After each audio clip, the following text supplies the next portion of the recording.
Hello guys, this is Raj, and in the today's video I'm going to deep jump into the topic that is very important. Now in this topic I have made a one video where I talked about that my grammar is weak, so you can refer this video to get the better understanding about this video. And that's why now when we start our English speaking journey, or when we are about to start, or when we have recently started, that time many questions that is keep on coming inside in our mind, and out of that one question is all about grammar. And that's why many of the English learners are very much confused that what to do with their grammars, what to not do, what strategy they should follow. So many questions are keep on coming into their mind, and that's why I decided to make a clear crystal video to help you understand that for whom grammar is important, for whom they need to study grammar, right, for that English speaking journey. And that's why this video is all about. So, and one request I am having, so nowadays I'm getting so much response from your side, and thank you for that. I'm really with my folded hand I'm giving you thank you for this kind of love and support. And please, if you are finding these videos are helpful, you can subscribe and you can like this video so that I can feel more motivation to make such kind of English improvement videos for you guys. So without any further delay, let's get started. Okay, let's take an example of two students, right? So one student, he is just simply, I am assuming that he is from non-English medium background, and he is studying in a medium. It could be in a Bengali medium, it could be Hindi medium, or any other medium apart from English in India, right? And now let's understand about his strategy. Okay, now from his childhood what he is doing. So from his childhood what he is doing, he is actually is having a one subject. And I know that you are familiar with English subject, you are, though if you are not coming from your English medium background, still you are aware about English, right? You are aware about some grammar rules, you are aware about English subject, that English kind of things are existing, right? So that kind of things you are already aware about this, right?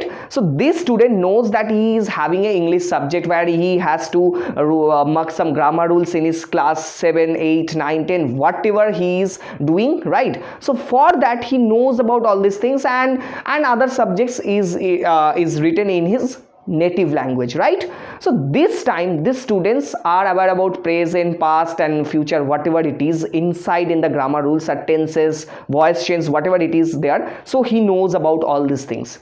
But now understand, when he is growing up, he realized that English speaking is important, very much important in the corporate world, where you have to speak, where you have to make the other people understand in English so that you can get the good promotion, and other things are also attached with that. Now he started working on his English. That time what is happening, he knows about grammar rules from his childhood. Now for him, he's not required to just mug up so much grammar rules.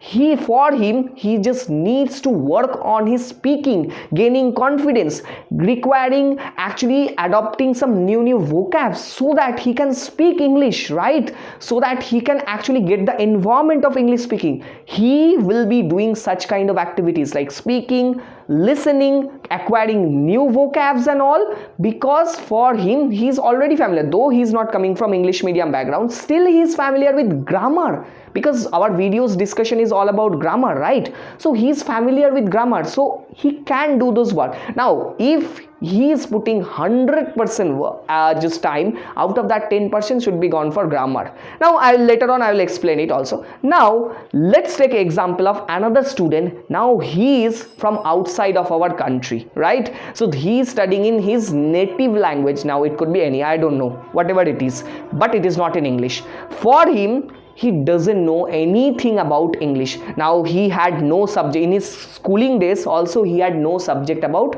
English. Similar, like we can take the example, we as an Indian, we are aware about Spanish, right? We are aware about Spanish, means we know that Spanish language is important. But do you think that we have Spanish subject in our schooling days, though it is non-English medium or English medium? Not really, right? So similarly, this student, he is from another country and he is studying in his native language, or he had no subject of English. Now when he is growing up, he realized, somehow he heard that news that he needs to improve his English so that he can connect with international people. That's why he started working on that. For him, because he is not familiar with English speaking or English, right, for him he needs to start with grammar. Now for him, he needs to grab present, past, future rigorously so that he can understand grammar properly, right? This is my point. My point is that he is not familiar about grammar, he is not familiar about English, so he need to start, he need to consciously put his most effort for learning, understanding English grammar, how it works, how we are translating from our mother tongue to English. This kind of activities, for him 50% of his time should be gone for this out of 100, right? And 50% for speaking, listening, other part. But for this person, this non-English medium student who is studying in India, for him, he needs to work, he needs to give only 10% of his time for grammar. That's it. Believe me or not, I have applied this method in me. I have applied this method and I got a result. Believe me or not, I don't know. I have applied this and I got a result. So you can do this. Now we are going to analyze that what are the benefits you will get. If you are just, okay, let's say for example, if you are only just studying grammar and all, apart from taking action for your English speaking, that means it will make you paralyzed. Paralyzed means you will keep on bothering about grammatical mistake while speaking English. Like you can take the example, right now I am talking with you, I'm not bothering about, maybe a lot of mistakes you will find in my English speaking, but my concern is that I am delivering my message to you. Are you able to understand my message or not? This is my point. Simply, if you are focusing on grammar too much, that means you might be falling into the trap of always checking yourself whether you are correct or not. Be fearless. My point is, be fearless about that. Just do your work, do practice, automatically it will be correct, right? That's I have mentioned many times. So similarly, I'm telling you the truth, that do practice, do hard work, learn, listen podcast, listen conversation videos so that you can understand this. Now in my channel you can find some conversation videos, in my channel you can find English improvement videos, so you can listen that for your English improvement, right?